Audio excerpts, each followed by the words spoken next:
ഇന്ന് നമുക്ക് നല്ല സിമ്പിളായിട്ട് ഉണ്ടാക്കാൻ പറ്റിയിട്ടുള്ള നല്ലൊരു പ്ലം കേക്കിൻ്റെ റെസിപ്പി കണ്ടു നോക്കാം. അപ്പോൾ ഇതിൻ്റെ വീഡിയോ കാണുന്നതിന് മുന്നായിട്ട് ചാനൽ ഇതുവരെ സബ്സ്ക്രൈബ് ചെയ്യാത്തവർ ഒന്ന് സബ്സ്ക്രൈബ് ചെയ്ത് സപ്പോർട്ട് കൂടി ചെയ്യണേ. പ്ലം കേക്ക് ഉണ്ടാക്കിയെടുക്കാനായിട്ട് നമുക്ക് ആദ്യം തന്നെ ഷുഗർ ക്യാരമലൈസ് ചെയ്തെടുക്കണം. അപ്പോൾ അതിനായിട്ട് ഒരു പാൻ വെച്ച് ചൂടായ ശേഷം അതിലേക്ക് 1/2 കപ്പ് പഞ്ചസാര ചേർത്ത് കൊടുക്കുന്നുണ്ട്. അതിൻ്റെ കൂടെ തന്നെ 1 ടേബിൾ സ്പൂൺ വെള്ളം കൂടി ചേർത്ത് കൊടുത്തിട്ട് നമുക്കിതൊന്ന് നല്ലതുപോലെ മെൽറ്റായി വരുന്നത് വരെ വെയിറ്റ് ചെയ്യാം. ലോ ഫ്ലെയിമിൽ വെച്ചിട്ട് വേണം നമ്മളിത് മെൽറ്റ് ചെയ്തെടുക്കാനായിട്ട്. അപ്പോൾ കുറച്ച് സമയം കഴിയുമ്പോൾ ഇതുപോലെ തിളച്ച് വരും, പതപതയായിട്ട് വരും. അപ്പോൾ നമുക്ക് ജസ്റ്റ് ഒന്ന് ഇളക്കി കൊടുത്തിട്ട് മാറ്റി വെക്കാം. അതിനുശേഷം കുറച്ച് നേരം കൂടി നമുക്ക് ഇതേപോലെ തന്നെ വെച്ച് കൊടുക്കാം. അങ്ങനെ വരുമ്പോൾ ഇതേപോലെ കളറെല്ലാം മാറി ഷുഗറെല്ലാം ഉരുകി വരും. ആ ഒരു സമയത്തുമ്പോൾ നമുക്ക് ഇങ്ങനെ കട്ടകളൊക്കെ ഒന്ന് ഉടച്ച് കൊടുത്തിട്ട് ഒന്ന് ഇളക്കിയെടുക്കാം. ഇപ്പം നമ്മുടെ പഞ്ചസാര നല്ലതുപോലെ മെൽറ്റായി വന്നിട്ടുണ്ട്. നല്ല രീതിക്ക് കട്ടകളൊന്നും ഇല്ലാണ്ട് അലിഞ്ഞ് കിട്ടിയിട്ടുണ്ട്. അപ്പോൾ നമുക്ക് നമ്മുടെ ഈ ഒരു ഷുഗർ സിറപ്പിൻ്റെ കളറിനനുസരിച്ചിരിക്കും നമ്മുടെ പ്ലം കേക്കിൻ്റെ കളർ ഉണ്ടാവുക. അതുകൊണ്ട് ലോ ഫ്ലെയിമിൽ വെച്ചിട്ട് പറ്റുന്നത്ര ഗോൾഡൻ ബ്രൗൺ കളറാക്കി എടുക്കാം. ഒരുപാട് ഫ്ലെയിം കൂട്ടി വെച്ച് ചെയ്യുമ്പോൾ പെട്ടെന്ന് കരിഞ്ഞ് പോവുകയും ചെയ്യും. കരിഞ്ഞ ടേസ്റ്റ് നമ്മുടെ കേക്കിന് വരും.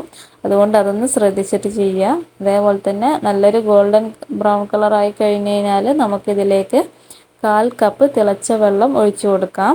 ഒഴിച്ചു കൊടുക്കുമ്പോൾ കുറച്ച് വിട്ട് നിന്നിട്ട് നല്ലതുപോലെ ശ്രദ്ധിച്ച് ഒഴിച്ചു കൊടുക്കണം. അതേപോലെ തന്നെ കുറച്ചായിട്ട് ഒഴിച്ചു കൊടുക്കാം. ഒരുപാട് അടുത്ത് നിന്നൊക്കെ ചെയ്തെടുക്കുമ്പോൾ നമ്മുടെ മേത്തേക്കൊക്കെ തെറിക്കാൻ ചാൻസ് ഉണ്ട്. അതുകൊണ്ട് അതൊന്ന് ശ്രദ്ധിച്ചിട്ട് വേണം ഒഴിച്ചു കൊടുക്കാനായിട്ട്. അപ്പോൾ 1/4 കപ്പ് വെള്ളം കൂടി ചേർത്ത് കൊടുത്തിട്ട് നല്ലതുപോലെ കട്ടകളൊക്കെ ഒന്ന് ഉരുക്കിയെടുക്കണം. നമ്മൾ വെള്ളം ചേർത്ത് കൊടുക്കുമ്പോൾ ഈ ഷുഗർ ഒന്ന് ക്രിസ്റ്റലൈസ് ആകും. അപ്പോൾ അത് ഫ്ലെയിം കൂട്ടി വെച്ചിട്ട് ലേശം ഒരു മീഡിയം ഫ്ലെയിമിലൊക്കെ വെക്കാം. എന്നിട്ട് ഇതൊന്ന് ഉരുക്കിയെടുക്കാം. ഇപ്പം കട്ടകളൊന്നും ഇല്ലാതെ നല്ല രീതിക്ക് ഉരുക്കിയെടുത്തിട്ടുണ്ട്. ഇനി നമുക്കിത് ഒരുപാട് നേരം വറ്റിച്ചെടുക്കേണ്ട ആവശ്യമില്ല. നമുക്ക് ഫ്ലെയിം ഓഫ് ചെയ്യാം. എന്നിട്ട് നമുക്കിതൊന്ന് ചൂട് പോകാൻ വേണ്ടിയിട്ട് മാറ്റി വെക്കാം. ഇനി നമുക്ക് കേക്കിന് വേണ്ട ഡ്രൈ ഇൻഗ്രീഡിയൻസ് ഒന്ന് സെറ്റാക്കി എടുക്കാം. അപ്പോൾ അതിനായിട്ട് 1/2 കപ്പ് മൈദപ്പൊടി ഞാനൊരു ബൗളിലേക്ക് ഇട്ട് കൊടുക്കുന്നുണ്ട്. ഇനി നമുക്ക് ഇതിലേക്ക് 1/2 ടീസ്പൂൺ ബേക്കിംഗ് പൗഡർ ചേർത്ത് കൊടുക്കാം. അപ്പോൾ ഈ ഒരു കേക്കിൽ ഞാൻ ബേക്കിംഗ് സോഡ ഉപയോഗിക്കുന്നില്ല, ബേക്കിംഗ് പൗഡർ മാത്രമാണ് ചേർത്ത് കൊടുക്കുന്നത്. ഇനി ഇതിലേക്ക് ആവശ്യത്തിനുള്ള ഉപ്പ് കൂടി ചേർത്ത് കൊടുത്തിട്ട് നമുക്കൊന്ന് നല്ലതുപോലെ മിക്സ് ചെയ്തെടുക്കാം. ഒരു 1/4 ടീസ്പൂൺ ഉപ്പ് ചേർത്ത് കൊടുത്താൽ മതി. ഒരു വിസ്ക് ഉപയോഗിച്ചുകൊണ്ടോ അല്ലെങ്കിൽ നമുക്ക് ഇതൊന്ന് 1-2 തവണ അരിച്ചെടുത്താലും മതി. നല്ലതുപോലെ മിക്സ് ചെയ്തെടുത്ത ശേഷം നമുക്കിനി ഇതിലേക്ക് കുറച്ച് പൊടികൾ ചേർത്ത് കൊടുക്കാനുണ്ട്. ആദ്യം തന്നെ നമുക്കിതിലേക്ക് ഒരു 1/4 ടീസ്പൂൺ ഏലക്ക പൊടിച്ചത് ചേർത്ത് കൊടുക്കാം. അതിനുശേഷം 1/4 ടീസ്പൂൺ സിനമൺ പൗഡർ, കറുകപ്പട്ട പൊടിച്ചത് കൂടി ചേർത്ത് കൊടുക്കാം. ഇനി നമുക്കിതിലേക്ക് ഒരു 1/4 ടീസ്പൂണിന് താഴെ ജാതിക്ക പൊടിച്ചത് കൂടി ചേർത്ത് കൊടുക്കാം. അതിനുശേഷം ഇതിലേക്ക് 1/4 ടീസ്പൂൺ ചുക്കുപൊടി കൂടി ചേർത്ത് കൊടുക്കുന്നുണ്ട്. എന്നിട്ട് നമുക്ക് ഇതൊന്ന് നല്ലതുപോലെ വീണ്ടും മിക്സ് ചെയ്തെടുക്കാം. അപ്പോൾ ഞാൻ നേരത്തെ നമ്മൾ മിക്സ് ചെയ്ത് വെച്ചിരിക്കുന്ന മൈദപ്പൊടിയുടെ ഒരു മിക്സാണിത്. അത് ഞാൻ വേറൊരു പാത്രത്തിലേക്ക് മാറ്റിയതാണ്. അപ്പോൾ നമുക്ക് ഇതെല്ലാം കൂടി ഒന്ന് നല്ലതുപോലെ യോജിപ്പിച്ചെടുക്കണം. ഒന്നില്ലെങ്കിൽ അരിച്ചെടുത്താൽ മതി, അതാകുമ്പോൾ എല്ലായിടത്തും ഒരുപോലെ എത്തും. അപ്പം മിക്സ് ചെയ്തെടുത്ത ശേഷം നമുക്കിനി ഇതിലേക്ക് വേണ്ട ബാറ്റർ തയ്യാറാക്കിയെടുക്കണം. അപ്പോൾ അതിനായിട്ട് ഒരു ബൗളിലേക്ക് 4 മുട്ട പൊട്ടിച്ച് വെച്ചിട്ടുണ്ട്. അപ്പം നമുക്ക് ഒരു ബീറ്റർ ഉപയോഗിച്ചുകൊണ്ട് നമുക്ക് ഈ ഒരു മുട്ട നല്ലതുപോലെ ബീറ്റ് ചെയ്തെടുക്കണം. ഏറ്റവും നല്ലത് ബീറ്റർ ഉപയോഗിക്കുന്നതാണ്. ഇനി വിസ്ക് കൊണ്ടാണ് ചെയ്യുന്നതെങ്കിൽ ഒരുപാട് ടൈം എടുക്കും ചെയ്തെടുക്കാനായിട്ട്. അപ്പോൾ ബീറ്റർ തന്നെ കഴിവതും ഉപയോഗിക്കുക. അതേപോലെ തന്നെ ആദ്യം ഫസ്റ്റ് മോഡിലിട്ടിട്ട് ബീറ്റ് ചെയ്തെടുക്കുക. ഫസ്റ്റ് ഏറ്റവും ലോ സ്പീഡിലിട്ടിട്ട് ബീറ്റ് ചെയ്തെടുക്കാം. എന്നിട്ട് ഒരു 10-15 സെക്കൻഡ് കഴിയുമ്പോൾ സ്പീഡൊന്ന് കൂട്ടിക്കൊടുക്കാം. അതേപോലെ വീണ്ടും ഒരു 10-20 സെക്കൻഡ് കഴിയുമ്പോൾ അടുത്ത സ്പീഡിൽ ഇട്ട് ചെയ്തെടുക്കാം. അങ്ങനെ സ്പീഡ് ഇങ്ങനെ കൂട്ടി ചെയ്തെടുക്കാം. എന്നിട്ട് ഏറ്റവും ഹൈ സ്പീഡിലിട്ടിട്ട് നല്ലതുപോലെ പതപ്പിച്ചെടുക്കാം. മുട്ട ബീറ്റ് ചെയ്യുന്ന സമയത്ത് 1 ടീസ്പൂൺ വാനില എസൻസ് കൂടി ചേർത്ത് കൊടുക്കാം.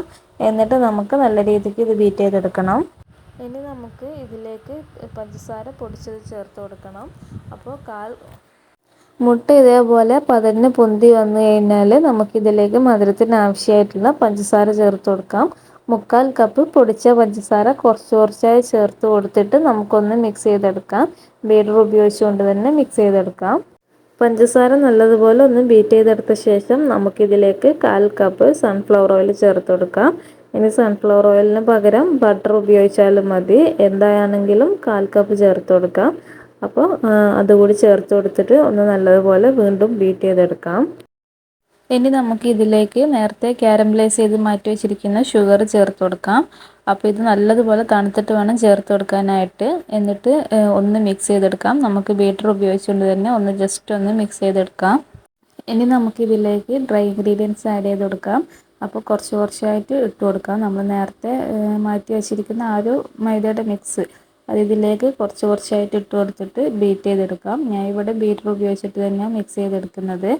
അപ്പോൾ ഇനി അത് കുറച്ച് ബുദ്ധിമുട്ട് തോന്നുന്നവർക്ക് സ്പാച്ചുല ഉപയോഗിച്ചിട്ട് ഫോൾഡ് ചെയ്ത് മിക്സ് ചെയ്തെടുത്താൽ മതി.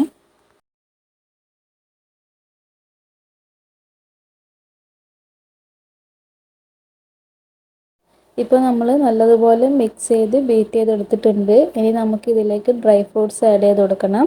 അപ്പോൾ ഞാൻ കുറച്ച് ഡ്രൈ ഫ്രൂട്ട്സ് നേരത്തെ തന്നെ ഓറഞ്ച് ജ്യൂസിൽ സോക്ക് ചെയ്ത് വെച്ചിരിക്കുന്നതാണ്. അപ്പോൾ നിങ്ങൾക്ക് പറ്റുന്നത്ര നേരത്തെ സോക്ക് ചെയ്ത് വെക്കാം. ഓവർനൈറ്റ് വേണമെങ്കിൽ സോക്ക് ചെയ്ത് വെക്കാം. ഫ്രിഡ്ജിൽ വെച്ചാൽ മതി. അതല്ല എത്രത്തോളം നേരത്തെ എത്രത്തോളം സമയം സോക്ക് ചെയ്ത് വെക്കാൻ പറ്റുമോ അത്രയും ടേസ്റ്റ് കൂടുതൽ കിട്ടും. അപ്പോൾ നമുക്ക് ഇതിലേക്ക് ഈ ഓറഞ്ച് ജ്യൂസിലേക്ക് ഡ്രൈ ഫ്രൂട്ട്സ് ഇട്ട് സോക്ക് ചെയ്ത് വെച്ച ആ ഒരു മിക്സിലേക്ക് നമുക്ക് കുറച്ച് ഒരു 2 ടേബിൾ സ്പൂൺ മൈദപ്പൊടി കൂടി ചേർത്ത് കൊടുത്തിട്ട് ഒന്ന് മിക്സ് ചെയ്തെടുക്കാം. അപ്പോൾ ഒരുപാട് ലൂസ് പോലെയൊക്കെ തോന്നുന്നുണ്ട്, വെള്ളം കൂടുതലാണെങ്കിൽ ഈ ഓറഞ്ച് ജ്യൂസ് ഒരുപാട് ഉണ്ടെങ്കിൽ നിങ്ങളത് അരിച്ച് മാറ്റിക്കളയണം. ഒരുപാട് വെള്ളമായി പോകരുത്. അപ്പോൾ അതുകൂടി ഇതിലേക്ക് ഇട്ട് കൊടുത്തിട്ട് നമുക്ക് ജസ്റ്റ് ഒന്ന് മിക്സ് ചെയ്തെടുത്താൽ മതി. ഇനി ബീറ്റ് ചെയ്യേണ്ട ആവശ്യമില്ല. ഇതെല്ലാം കൂടി ചേർത്ത് കൊടുത്തിട്ട് ഒന്ന് ഫോൾഡ് ചെയ്തെടുക്കാം.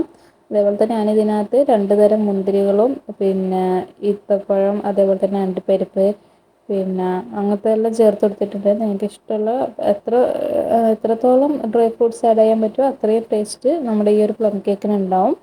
അപ്പോൾ ജസ്റ്റ് ഇതൊന്ന് മിക്സ് ചെയ്ത് കൊടുക്കാം എല്ലായിടത്തും എത്തുന്ന രീതിയിൽ.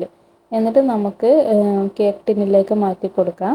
കേക്ക് ടിന്നിലേക്ക് ഒഴിച്ച ശേഷം ഞാൻ അടിയിൽ മാത്രം ഒരു ബട്ടർ പേപ്പർ വെച്ചിട്ടുണ്ട്. എന്നിട്ട് അതിലേക്ക് നമുക്ക് ഇത് ഒഴിച്ച് കൊടുത്തിട്ട് ഒന്ന് ടാപ്പ് ചെയ്യാം. എന്നിട്ട് അതിൻ്റെ മുകളിലേക്ക് കുറച്ചുകൂടി ഡെക്കറേഷന് വേണ്ടിയിട്ട് കുറച്ച് അണ്ടിപ്പരിപ്പും മുന്തിരിയെല്ലാം ചേർത്ത് കൊടുക്കാം.